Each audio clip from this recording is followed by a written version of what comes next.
Man and orc had battled tooth and tusk for many years. Blood flowed down rivers, and the morale of man began to wane. Sigmar had rallied many men to his cause. He pursued orc and goblin tribes, and cut them down, but as soon as one fell, another would spring up.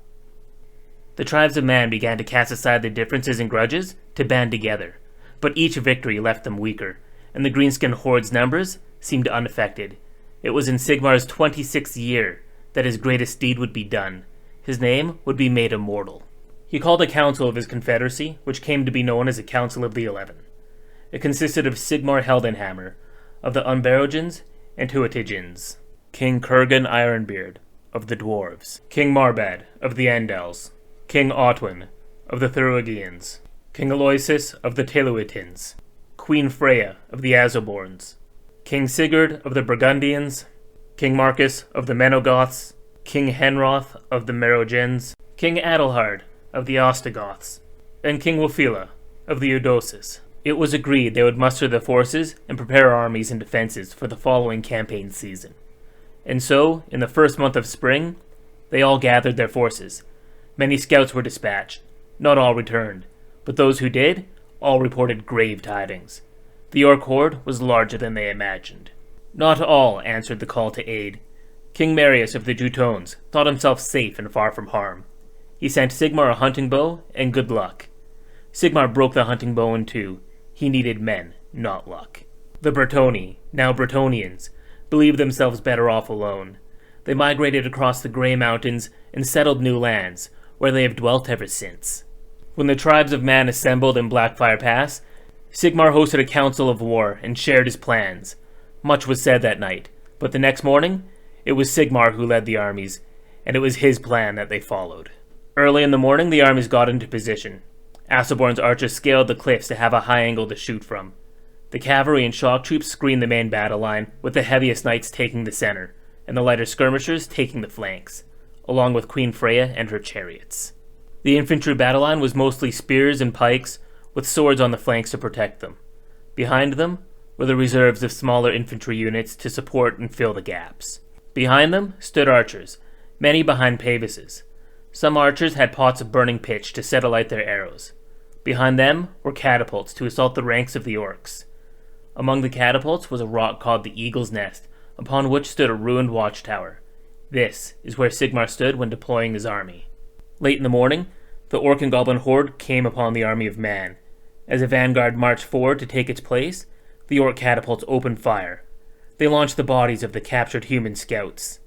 Although some of the human scouts were burnt and dismembered, many of them screamed as they cartwheeled through the air. The sound of giant wings beating could be heard. When the ranks looked up, they saw the giant orc war boss, Bloodstorm, upon a massive wyvern. He landed upon a large rock from where he could observe the battle. Sigmar's army shifted with unease as fear rippled through the ranks. The berserkers could contain themselves no more and charged the greenskin lines. The goblins held their ground and launched a volley of arrows at the berserkers that bore down upon them. All the arrows missed or were deflected to the side. The berserkers crashed into the lines and began to slaughter orc and goblin alike. The cavalry and chariots began to trot forward. Sigmar, being a warrior king, could no longer stand by idly. He mounted his horse and caught up with the cavalry just in time to charge the front lines with them. The orcs had never faced heavy cavalry with a lance before and quickly began to waver. Queen Freya's chariots on the right flank managed to break the greenskins in a single charge. Once they fled, they turned their chariots about to smash into the flanks of the remaining orcs and goblins, who were slaughtered nearly to a man. As the slaughter happened, the remaining orc and goblin hordes started to press forward. Sigmar, seeing this, retreated his cavalry and chariots to behind friendly lines. The orc horde smashed into the infantry line, and the battle grind began. Up on the cliff sides, skirmishers hoped to be able to fire upon the ranks of the orcs unhindered, but the goblins had other plans. Goblins mounted on wolf and spider clambered across the plateau. The skirmishers held off the goblin advances, but could do little to aid the battle below. The battle went late into the night, and even into the following day. Wherever the lines wavered, the reserves and cavalry went to support, Sigmar always being wherever the fighting was thickest. The reserves slowly began to diminish. Sigmar, seeing that they could not hold out much longer, knew what he must do if it was not too late already. He climbed upon one of the large stones among the battle line, and leapt from it, landing amongst the orc ranks. Sigmar swung his hammer about him, taking down orcs with every blow, till he stood in the middle of a mound containing scores of corpses. The men, seeing Sigmar leap into the enemy, fought on with a renewed vigor. The last of the reinforcements ran in to give what aid they could. The orcs were slowly being pushed back. Bloodstorm, the orc warboss, could see what would happen if he did not intervene. He left the safety of his perch and flew down upon Sigmar. Sigmar was able to deflect and dodge many attacks, but he was so soaked in blood, no part of him was uncovered. The warhammer slipped from his grip, and he stood unprotected. When hope seemed lost, the lion had come to support Sigmar. Men from all 11 tribes attacked the wyvern with all the strength they could muster. The beast quickly fell under the weight of so many attacks, and the orc upon his back became pinned in place, unable to move from underneath the wyvern.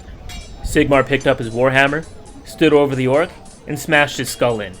The orc horde, seeing this, knew the battle could not be won if the greatest amongst them had fallen. The greenskins all quickly fled the battlefield, leaving Sigmar and the united men victorious. And so, the beginning of the Empire of Man was born. Hey guys, this is Keg. I hope you enjoyed this. It was a lot of effort, but I think I would like to do more videos like it. I use the Empire at War and the life of Sigmar as my two main sources of information. There were some small differences in detail, but I think I captured the essence of the Battle of Blackfire Pass. If you enjoyed this video, be sure to like, subscribe, tell your Warhammer friends. If there's any other battle events that you want me to cover, please let me know in the comments below. I only have like 25 subscribers, so I read all comments. Thanks again for all your support, guys, but now I'm off to work, because YouTube doesn't pay my bills.